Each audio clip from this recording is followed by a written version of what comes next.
Did you know that parapsychology research has led to the most rigorous methodologies used in all fields of mainstream science today? The Parapsychological Association is an international professional organization of scientists and scholars engaged in the study of psi. First established in 1957, the Parapsychological Association has been an affiliated organization of the American Association for the Advancement of Science since 1969.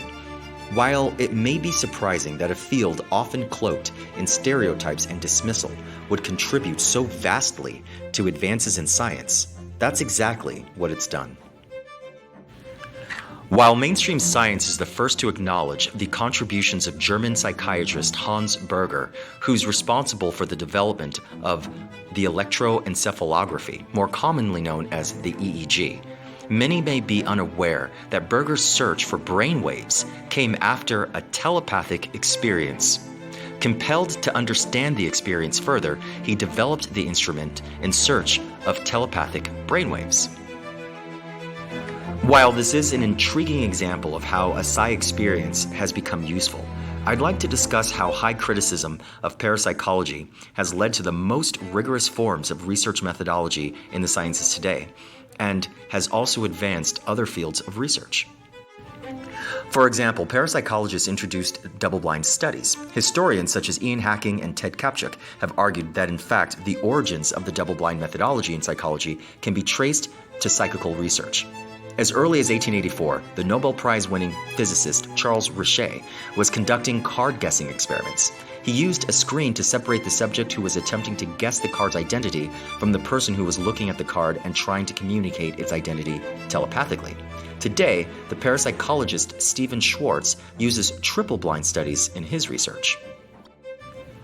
Parapsychologists were also ahead of the game compared to psychologists in using meta-analysis to assess the outcome of groups of studies. When trying to assess the replicability of the findings, parapsychologists were quick to realize the limitations of p-values and the utility of uniform effect size indicators for statistically comparing groups of studies.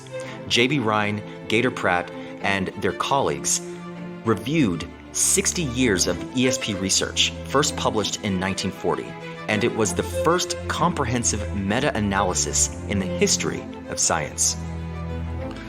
In the field of psychology, a replication crisis had been experienced and was in part stimulated by parapsychologist Daryl Bem's 2011 publication titled Feeling the Future. Psychology responded by starting to debate the need for study registration and introduced registered reports. However, all along, parapsychologists were already way ahead of the game.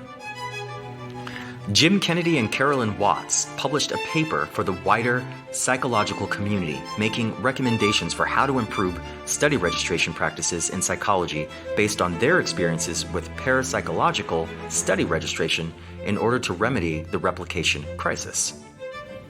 In the contemporary age of social media and other advanced technology platforms, individuals on these platforms often entice naive psi experiencers to demonstrate their abilities.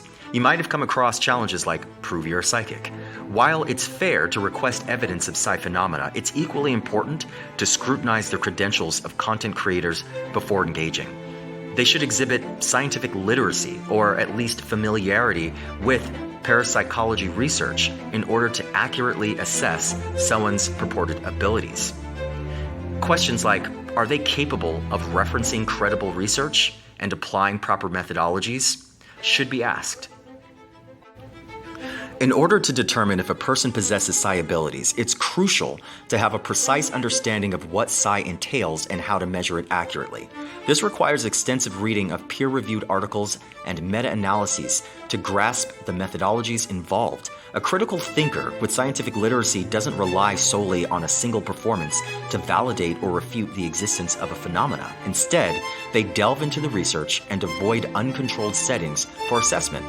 If a content creator lacks belief in the scientific basis and replication of psi studies in academic journals, engaging with such platforms may not be fruitful.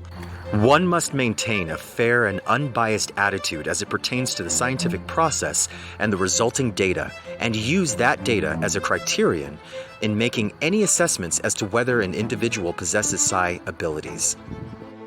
Thankfully, there are reputable academics well-versed in the proper methodologies and ethical standards of parapsychology. Exploring scientific approaches to psi research from qualified experts is advisable for those interested in this field.